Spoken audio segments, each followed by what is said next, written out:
Hey, I hope everyone's having a good week. I wanted to do something a little different for today's episode, and this may become something that I do on a more regular basis in the future. Not only do I record and share these stories on the podcast, every once in a while I'll actually share these stories over on some subreddits. There are a handful of subreddits that are incredibly active, especially for fiction and specifically horror fiction. So I've shared a few stories over on the No Sleep and over on the Scary Stories subreddit, along with a handful of other ones. But recently I shared a story I wrote a little while back, a little earlier this year, called The Gravekeeper, over on the Scary Stories sub.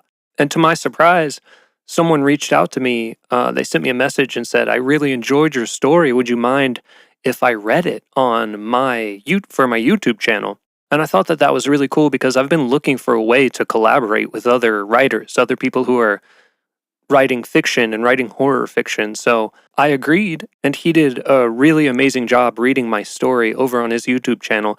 He goes by Dr. Plague, and his YouTube channel's name is Dr. Plague's World. I'll leave a link to his channel in the show notes.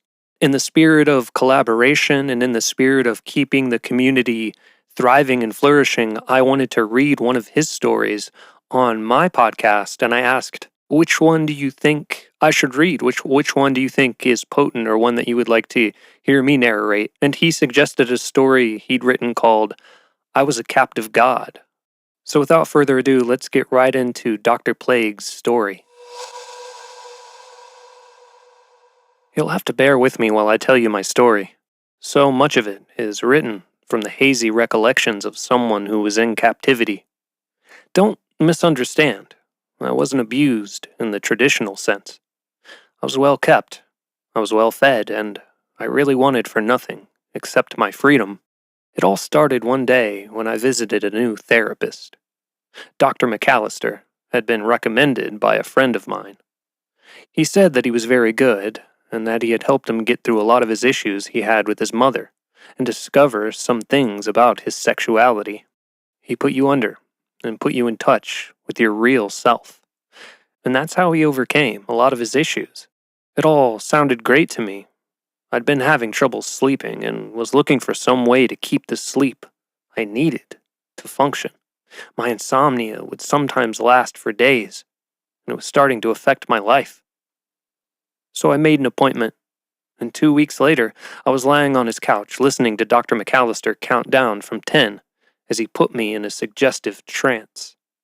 It was very sudden, like blinking. But everything changed after that trance. When I came out, just as suddenly, Dr. McAllister looked strange, and I asked if something had happened. Strange may not be descriptive enough. He looked somehow enraptured, enlightened, utterly worshipful. You spoke to me about things that you couldn't possibly have known. You talked to me about my childhood. You helped me get over the death of my mother. You helped me more in this hour-long session than I've ever helped anyone. I wasn't sure what he was talking about, but when he gripped my hand, his eyes shone with the light of a zealot. I need more. Please, let me put you back under so I can discover more. I pulled away from him and took a huge step back. What the hell was he talking about? I had to come here for help, but suddenly he wanted me to help him. I had to get out of there. I had to leave. McAllister tried to stop me, but I was out the door before he could say much more than stop. I didn't sleep well that night either, and it became a real problem.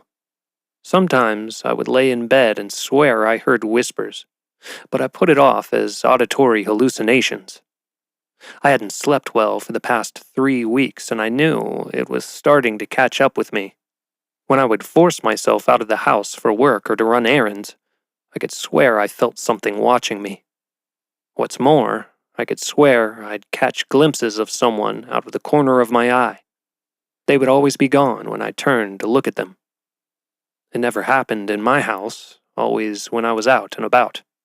And the paranoia, on top of the sleep deprivation, was slowly eroding my sanity.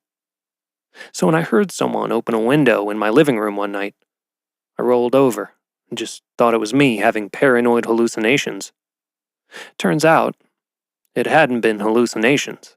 When I heard someone open my bedroom door, I rolled over and found Dr. McAllister standing there, watching me. He looked like he hadn't been sleeping well either, and his eyes looked crazed as we stood looking at each other. I wasn't sure if he was real or not, but when he lunged at me, I curled into a ball and cried out for him to stop. He didn't attack me, though. Didn't hurt me at all, though I now wish he had killed me, right there. Instead, he slipped a needle into my arm, and as I watched his thumb push down the plunger, I felt waves of warm and inviting sleep roll through me. I woke up in a finished basement. The lights turned down low, strapped to a chair as Dr. McAllister made sure my bindings were comfortable. I struggled, my limbs heavy and uncoordinated, but he held up a fresh needle and told me that if I didn't calm down, he was going to put me out again. I made myself as still as I could, not sure what to expect here. This didn't seem to be a sexual thing. I was fully dressed, and the way he was tending to me almost felt worshipful. I didn't want it to come to this, but I can't live without the knowledge you possess. I know you don't believe what I'm saying, but while you were unconscious, you told me about things that may very well have changed my life. You spoke to me of things that opened my eyes, ideas I had never even conceived of. And the longer I went without hearing your voice again, the more I felt my profound serenity crumbling. I'm sorry. I'm not usually like this, but I had to possess you, to have your knowledge, and to understand your words. I can promise you that while you remain with me, you will want for nothing. You are to me as a captured god that I wish to understand. We talked a lot that night, though I mostly yelled at him to let me go. But in the end, he just injected me with something to knock me out, and I drifted off into a peaceful unconsciousness. And that was how I became Dr. McAllister's captive god. I will say that while I was with him, I never wanted for restful sleep. This was due in part to the fact that I spent most of my time in a near catatonic state. Dr. McAllister kept me restrained in a large underground area that I always thought of as the basement. I was seated in a large, comfortable chair, my hands secured to the arms with soft straps. There was a remote at hand. I was allowed to watch anything I wanted on television as long as the doctor was away. If I was hungry, all I had to do was push a button and a short, blonde woman, who I would later discover was the doctor's wife, would bring me anything I wanted. In the beginning, it wasn't so bad. I was kept in a sluggish state from the drugs he used on me to induce the state he wanted. But it wasn't bad. I watched TV, I ate, and I existed. Given that I had worked 40-plus hour weeks and lived off crappy food for most of my adult life, it felt almost like pampering. I was free to do what I liked except leave, or talk to people who were likely wondering what had happened to me. My mom, my dad, my friend, did any of them wonder what had happened to me? It may seem odd to you that I never tried to escape, but my head was always in a cloud of some sort.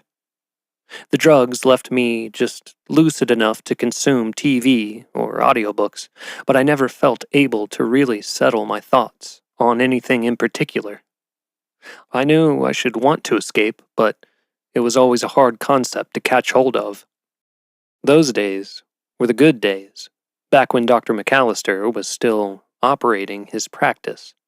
That was when McAllister was still pretending to have a normal life. He would come down in the evenings and talk with me, just telling me his problems and asking me to help. He would ask me about stocks and bonds, the housing market, business ideas, patents, and inventions, and I would try my best to direct him in the way he wanted. I wasn't sure what he wanted. My head was too foggy most of the time to make any sense of it, but I would try my best to help him without the need to be placed into an unconscious state. We'd talk for hours about everything, from the state of his marriage, the depraved childhood he had lived through, the future of psychology, and even the condition of his soul. I didn't always want to hear what he had to say, but I understood that it didn't really matter what I wanted. It didn't seem to matter anyway. We would talk for hours, but the end result was always a needle in my arm or neck, and several hours of blissful unconsciousness. I remember little from these periods of blackout, fortunately, but sometimes I would go to a dark place and just hang suspended in the murk. Things would whisper to me there, tell me things I couldn't understand, and I was powerless to stop them. This happened very rarely, but it was still too often for my tastes. I don't know what I said to Dr. McAllister in those times, but there was always a drastic change when I came back to myself. It wasn't always for the better either. Once, I came back to myself and felt something wet in my lap.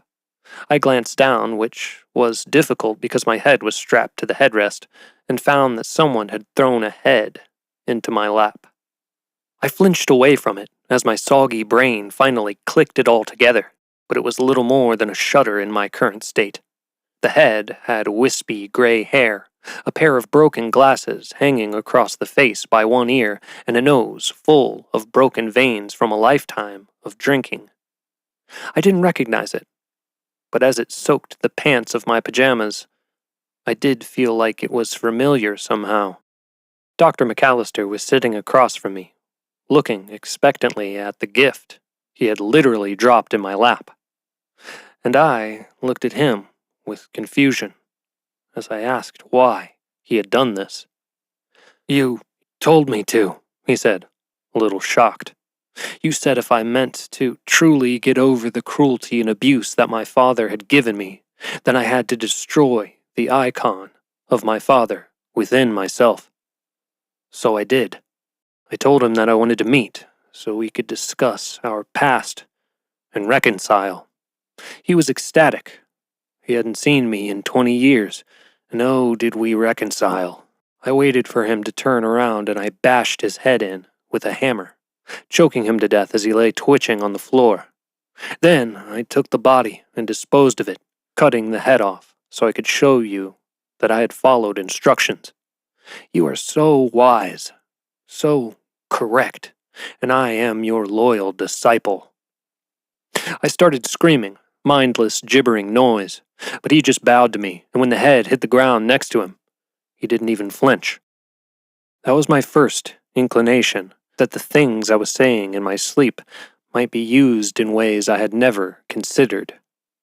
After that, he started bringing people down to see me. At first, it was his wife, the blonde woman who had been feeding me. She looked skeptical as she approached, content to keep her husband's secret, but unsure of joining him in this new experiment. I knew from our talks that he was afraid she would leave him, but enjoyed the financial stability of their marriage. He stuck me with the needle as she sat a few feet away, and when I came to, she was bowing and crying, and she thanked me for helping her see the truth. "My husband was right. You are truly a god. I was wrong to ever doubt him or you." After that, it was friends and colleagues. They all seemed confused when he introduced them to me, calling me his god of knowledge, and some of them laughed, thinking it was a joke. They would sit and talk to me, listening to my answers and looking at McAllister as if to ask if this were some elaborate prank. In the end, though, when I came back from the little naps he would subject me to, it was always the same. Their smirk of disbelief or scowl of confusion was replaced with rapturous awe, and they would pledge their undying fealty to me. No matter how many of them I begged to release me, the outcome was always the same. Over time, a religion of sorts began to form. Over time, McAllister drew in his cult. It was only a few at first, 5 or 10, but it began to grow into a sizable flock. The followers began to take care of me, washing and feeding and seeing to my every whim except the most important. I would ask them to release me, beg them to let me go, but it was always interpreted as a test of some sort. Their god was testing them to see if they were loyal to the here or to the hereafter, and they would thank me for helping them fortify their belief in me as they slid my hands back into the restraints or pushed my head back into the buckles. I yelled at them, called them idiots, and tried to push them, but the constant use of sedatives and the lack of exercise had made me weak. I wasn't wasting away, but I wasn't getting the exercise I needed to be certain. I could do little to free myself. My bonds always replaced, and after a while, I just gave in. The funny thing was that whatever I was telling them while I was under was working. McAllister showed me the money he had made. One, earned from stocks and selling property, and the cult thrived. What's more, they all claimed to have cast off whatever addiction or mental health problems or childhood trauma had plagued them, and were addicted now to nothing but serving me. Like McAllister had said, those who tried to leave or return to their lives reported feeling hopeless and manic, unless they could return to my presence and hear my words, whatever they were. That was when things began to get bad. McAllister was truly addicted to my influence, and it had led him to overstep. McAllister had been gathering his followers at his home, and while it was large, it was becoming too small to hold all of them. I can't really speculate on how many were there, but the basement was standing room only. I sat beneath a small bar that he was standing on, and the sea of bodies was dizzying. Though he was speaking, they all looked at me as if I were speaking through him. So many eyes looking at me.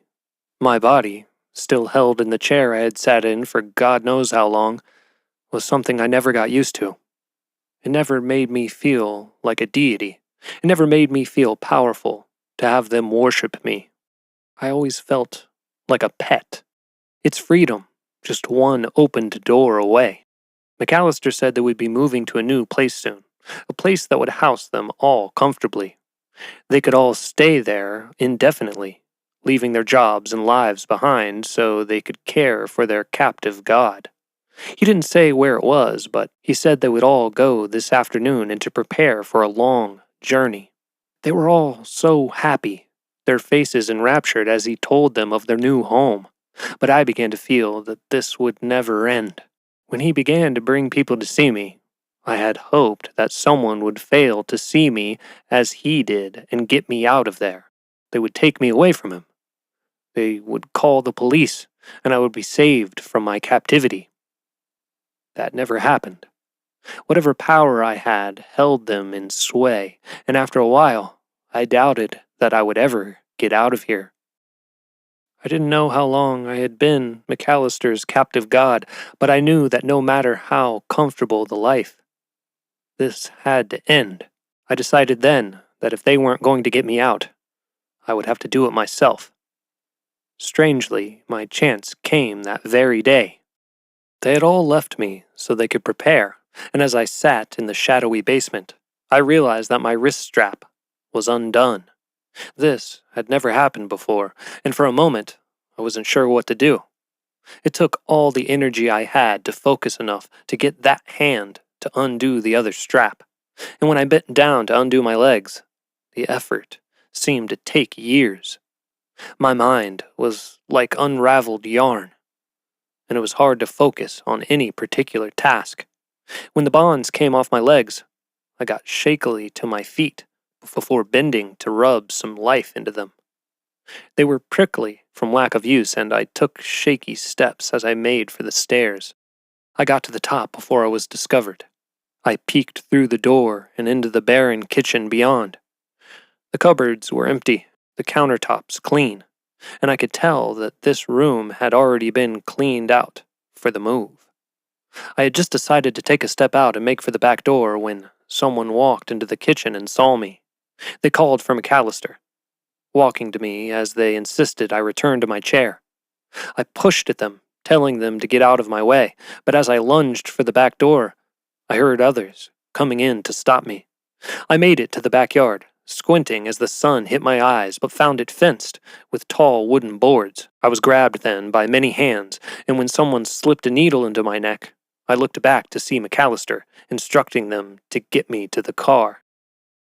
I came to some time later, and I was laying in an elaborate bed, my hands cuffed to the frame. That began the worst part of my confinement, though it was, thankfully, the end of it. After that, the drugging became worse. McAllister and his inner circle kept me in a near constant catatonic state. The drugs he had used were no longer just injected, and they began to experiment with other substances. The documents that were found later said they received different outcomes when different kinds of drugs were used, and they often sat around and drank or laughed as I came in and out of reality. I was aware of nothing in those times. A ship drifting on a sea of time. I could have been with them for days. I could have spent decades under their control, but to me, time was only islands, glimpsed from afar. I didn't see many people in that time, just the 5 or so who were in McAllister's inner circle, but these men always spoke as if they were doing very well. Often, there was cigar smoke around my bed, the smell of expensive liquor, and always the low murmur of talks as if they waited for me to tell them what else they might do to gain more power. I had become their oracle, their captive god, as opposed to a revered deity, and they threatened to use me up. These are the times I remember the least about, except for the end. I spent a lot of my days in a black stupor, and the more they experimented, the more often I was back in the black place. When I came back from these trances, I noticed a change in my captor. Gone were the shining eyes of the enraptured. Disappeared were the weeping orbs of the enlightened. They were replaced by the flinty eyes of the zealot, and I was afraid that he might break his promise. He looked angry, but also resolved. Whatever I had told him weighed heavily on him, but I wouldn't understand the burden for a while yet. Not till the day it all came to an end. I came to one afternoon to find an intrusive light leaking into my dark chamber. They had always kept me in this persistently dark room, but now the door was open, and something was laying in it. On the floor, there were others, none of them moving, and I was confused by their sudden stillness. Was this something new? Were they sleeping, or were they... I tried to put that thought out of my mind. They couldn't be dead, I reminded myself as I shook my chains. If they were all dead, then who would free me, so I didn't die here too? I did as you said, came a monotone voice, and I jumped as I realized one of the slumped forms had only been praying. It was McAllister, and he looked wild. His salt and pepper hair was sticking up at odd angles, and his face was spattered with blood. His shirt was soaked in something, and it hung on him like a wet sack. He appeared to be praying, but as something clicked in his shaking hands, I saw that he had a gun. I was afraid. I was afraid that he would shoot me too, for half a second. But as he put it under his chin, I became even more afraid that he would use it on himself. I have risen as high as I can. Your will dictates that I must shed my vehicle to rise any higher. I shall see you on the other side. His blood made a crimson line across my face as the gun went off, and suddenly my fears were realized. I was alone. Luckily for me, someone heard that gunshot. I would lay in that bed for 2 days before the FBI came to investigate the compound. It turned out they had been keeping an eye on McAllister for quite some time, ever since he had started gathering followers at his home. After 2 years in his new compound, they had been trying to prepare a case against him before he woke up one morning and decided to put an end to his little flock. With the help of his wife, They had poisoned the morning meal, and McAllister had drawn his inner circle to a meeting before breakfast where he shot them as they sat and listened to my latest ramblings. They had found journals that claimed these were things I had told him to do. But after interviewing me, I think they decided he was out of his mind.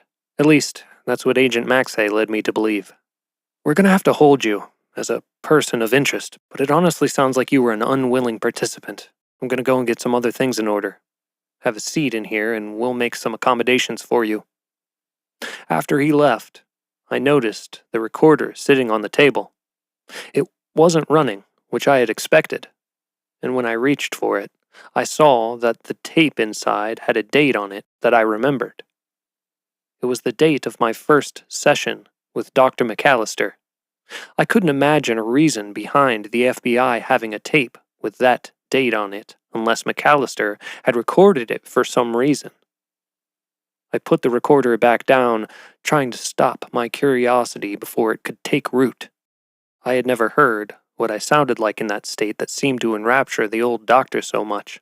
What had I said to him to make him throw his whole life away in the pursuit of it? I couldn't help myself.